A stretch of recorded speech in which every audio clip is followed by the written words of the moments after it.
Okay, you confessed a little bit this week to having a bit of a crush on Kanye. What are you going to do about it? Okay, you like him, Sha. Kanye said it was a game, even though that kiss was not a game. But I'm wondering, how's your relationship with Dede? No, I think you said something about how she was the one who wanted this friendship. No, are you comfortable with the friendship with Dede? What's the fact that people were comparing who is finer? You don't know what Dede is there. And you said something about how he talks like a child.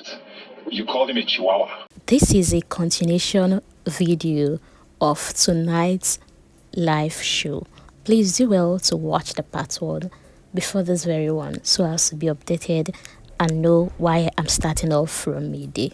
So let's go to Midday. So now Ebuka asked Midday very beautiful questions that I've been meaning to even ask Midday myself, and it's about her friendship with Dede.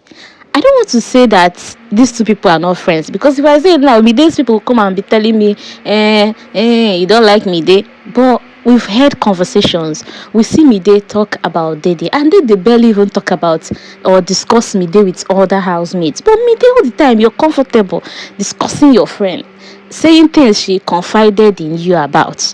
Well, thanks to Ebuka for asking Midday about this her friendship with Dede. Well, Ebuka told Midday he's asking because he has heard you in conversation talking about how Dede is the one who wants this friendship. Even Dede shocked. And even the conversation where you made mention of people comparing who is finer. At this point, Dede was like, what's going on here? Well, life happens. Midday was very defensive. She said, Ebuka, that this conversation erupted from the conversation she had with Kola, where Kola was telling her that this friendship looks one-sided, that it looks like you're the one putting in the effort in this friendship.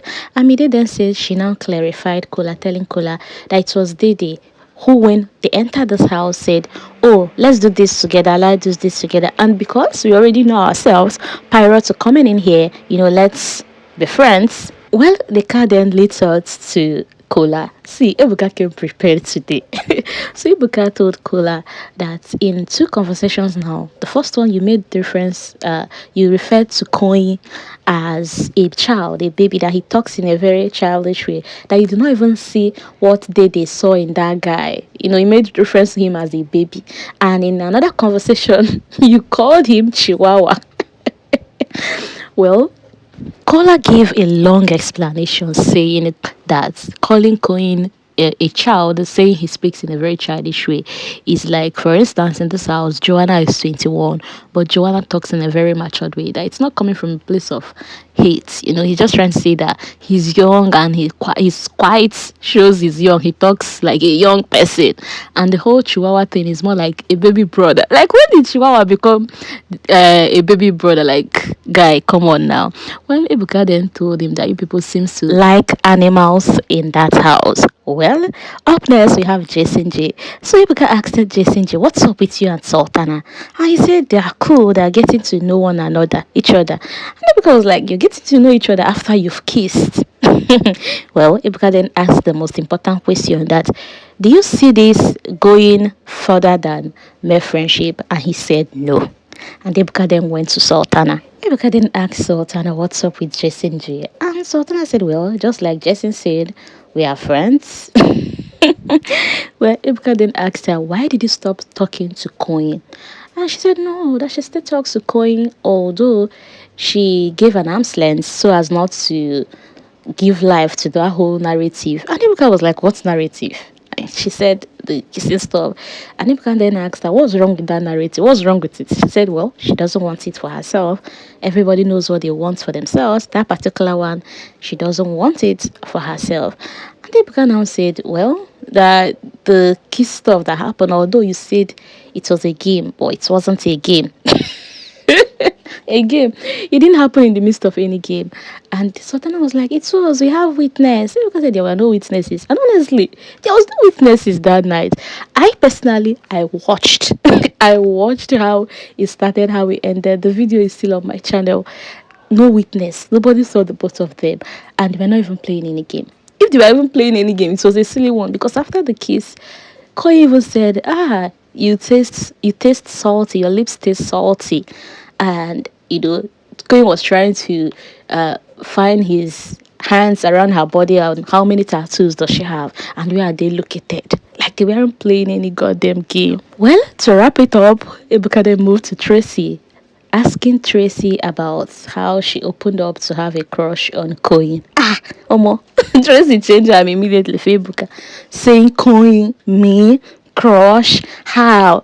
That's when a game was when they played a game, they asked her who she was physically attracted to, and she said K Bobo. That maybe they misunderstood her, and maybe they heard coin, that she did not say coin. Oh. Meanwhile, culture was just there, smiling, looking at Tracy, because this conversation happened between Tracy and culture, and culture was even the one that told Tracy, no go there. Oh.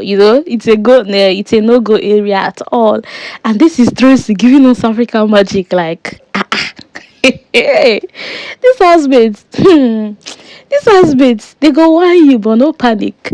And anyways, for this 1 hour that the live show was on, Mensan and Ivata was having a fight. They were throwing words at each other. Mensan telling Ivata, you were deported from South Africa, you are a thief, you stole something in South Africa, they deported you. Ivata on the same hand, calling Mensan a liar, telling her you're always talking about your mom, but you cannot even treat a woman right. Mensan also called her shower. They were just going back and forth. Initially, I was enjoying it. Like when Ebuka will come in and tell them, hold on.